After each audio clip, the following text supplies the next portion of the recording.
بسم اللہ الرحمن الرحیم قال رسول اللہ صلی اللہ علیہ وسلم من يرد اللہ به خیرا یفقهہ فی الدین۔ آپ کو دنیا کے اندر سینکڑوں لوگ نہیں، ہزاروں لوگ تو ایسے ملیں گے جو بالکل بے سر و سامان تھے، اور میں نے جو اسٹڈی کی ہے کم سے کم 500 پرسنالٹیز کو تو میں نے پڑھا ہوگا۔ ان میں سے اکثر وہ تھے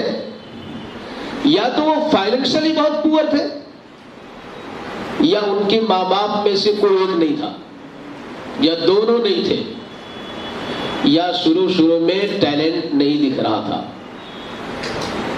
جو پروگریس، پراسپیرٹی شائن کرنے کے جو ذرائع ہو سکتے ہیں، سورسز ہو سکتے ہیں، ان میں کہیں نہ کہیں ان کو پریشانی تھی۔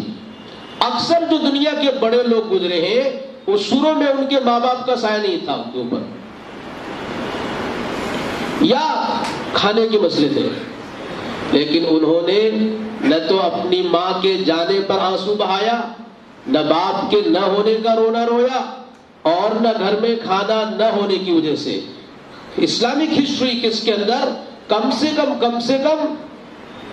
ہزاروں لوگ ایسے ہیں جنہوں نے یہی درخت جو آپ دیکھ رہے، اس طرح کے درخت اور وہ گراس جہاں سے ہم گزرتے ہیں،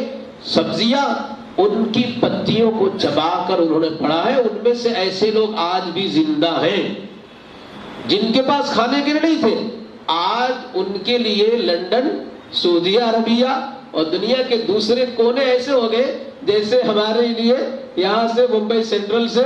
دادر سے چرچ گیٹ، اس طرح کا جو ہم سفر کرتے ہیں، آج ان لوگوں کے لیے جن کے ماں باپ نہیں تھے، ماں باپ تھے تو معمولی درجے کے ٹیلر تھے، معمولی درجے کا کاروبار کرتے تھے، اور ان کو پڑھنے کے لیے، کھانے کے لیے کچھ بھی نہیں تھا، لیکن پتیاں چبا کر انہوں نے پڑھی۔ آج دنیا ان کی مٹھی میں۔ ایک صاحب کا ایک واقعہ بتا رہے تھے، بہت بڑے اسکالر ہیں اسلام کے، مفتی منظور کانپوری، آج بھی بحیات ہیں وہ۔ تو ایک صاحب کا نام لے کر وہی کہہ رہے تھے کہ اسٹیشن پہ وہ پڑھتے رہتے تھے، ایک ٹرین آتی جس میں ان کو چڑھنا چاہیے تھا، وہ پڑھتے رہتے، ان کو پتہ بھی نہیں چلتا، وہ ٹرین چلی جاتی، پھر اس کے بعد پڑھنے لگتے، پھر پتہ چلا دوسری ٹرین آئی، چلی گئی۔ حضرت جی کہہ رہے تھے کہ آج ان کے لیے دنیا کے بڑے ممالک ایسے ہیں جیسے میرے لیے سہارنپور اور دیوبند کا سفر۔ آپ سائنٹسٹ کی پکچرز کو اٹھا کے دیکھ لیجیے، وہ ایسا دکھیں گے جیسے مینٹل ہوتے ہیں، ہم لوگ ان کو مینٹل کہتے ہیں، لیکن اگر انہوں نے جو کام کیے ہیں اللہ کے لیے کیا ہے